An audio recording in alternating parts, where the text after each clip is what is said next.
Hello everyone, আসসালামু আলাইকুম। Welcome back to my new video. সবার কি অবস্থা, কেমন আছেন? আশা করছি আল্লাহর অশেষ রহমতে যে যেখান থেকে বসে আমার আজকের ভিডিওটি দেখছেন সবাই অনেক বেশি ভালো আছেন। আমিও ভালো আছি আলহামদুলিল্লাহ। আজকে আবারও নতুন একটি ভিডিও নিয়ে চলে আসলাম আপনাদের সাথে শেয়ার করার জন্য। আশা করছি সব মিলিয়ে ভিডিওটি আপনাদের কাছে ভালো লাগবে। ভিডিওটি দেখার পর যদি ভালো লেগে যায় প্লিজ ভিডিওটিতে একটি লাইক দিতে ভুলবেন না।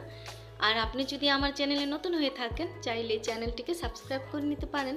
আর আপনি যদি অলরেডি এই কাজটি করে থেকে থাকেন তাহলে আপনাকে জানাই অসংখ্য ধন্যবাদ। এই সুন্দর বেবি ফ্রকটি আমি গোলাপ ডিজাইন দিয়ে সেলাই করে নেব। অনেকভাবে কিন্তু গোলাপ ডিজাইনটা সেলাই করা যায়, আমার কাছে যেভাবে সহজ মনে হলো আমি ওইভাবেই সেলাইটা করে নেব। আমি এখানে 3 গুণ সুতা নিয়েছি, 2 গুণ সুতা নিয়েছিলাম কিন্তু অনেক বেশি চিকন হয়ে যায়, আবার এর থেকে বেশি নিলে অনেক বেশি মোটা হয়ে যায়, তাই আমার কাছে 3 গুণ সুতাটাই বেশি ঠিক মনে হলো।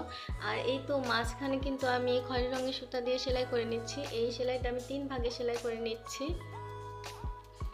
আমি যখন এই বেবি ফ্রকটা আর্ট ভিডিও শেয়ার করেছিলাম তখন আমার আপুদের কাছে জিজ্ঞেস করেছিলাম কী রঙের সুতাটা দিলে ভালো হয়, ভালো ম্যাচ করে।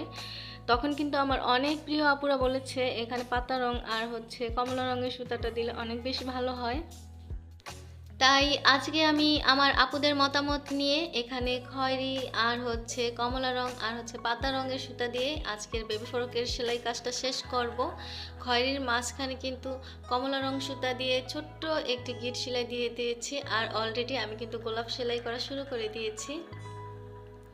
সবসময় মনে রাখবেন গোলাপ সেলাই করতে হলে এইভাবে বেজোড় খোপ করতে হয়। আমি কিন্তু এখানে 5টা খোপ করে নিয়েছি। আপনি যদি এর থেকে ছোট গোলাপ করতে চান তাহলে 3টা খোপ করে নেবেন, আর এর থেকে যদি বড় করতে চান তাহলে 7টা খোপ করে নেবেন।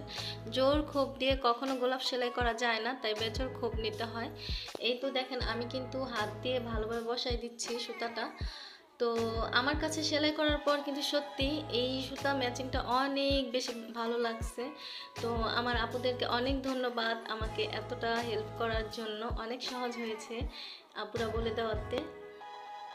তো দেখেন আমার কিন্তু গোলাপ সেলাই করা অলরেডি শেষ। এখন আমি আপনাদেরকে একটুখানি পাতা সেলাই করে দেখাবো। এখন আমি পাতা রঙের সুতা দিয়ে ডালপালাগুলো সেলাই করে নেব। আপনারা কিন্তু ভিডিওটি জুড়েই থাকবেন।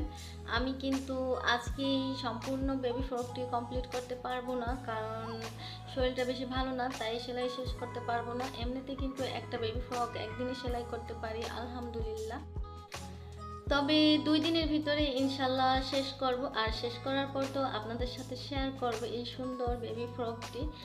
আর এই তো দেখেন ভিডিওটা কিন্তু অনেক বেশি নড়াচড়া করতেছে। আসলে সেলাই ভিডিও তো কখনো শেয়ার করি না, তাই আর কি প্রথম এমন হচ্ছে। তো আপনারা যদি পাশে থাকেন তাহলে ইনশাল্লাহ একদিন সব ঠিক হয়ে যাবে। তো ভিডিওটি শেষ পর্যন্ত দেখতে থাকেন। আমি কিন্তু এখন এখানে বিদায় নিব, আবার নতুন কোনো ভিডিওতে ইনশাল্লাহ আপনাদের সাথে কথা হবে। সে পর্যন্ত সবাই খুব বেশি ভালো থাকবেন, সুস্থ থাকবেন, নিজের অনেক বেশি খেয়াল রাখবেন। আল্লাহ হাফেজ, আসসালামু আলাইকুম।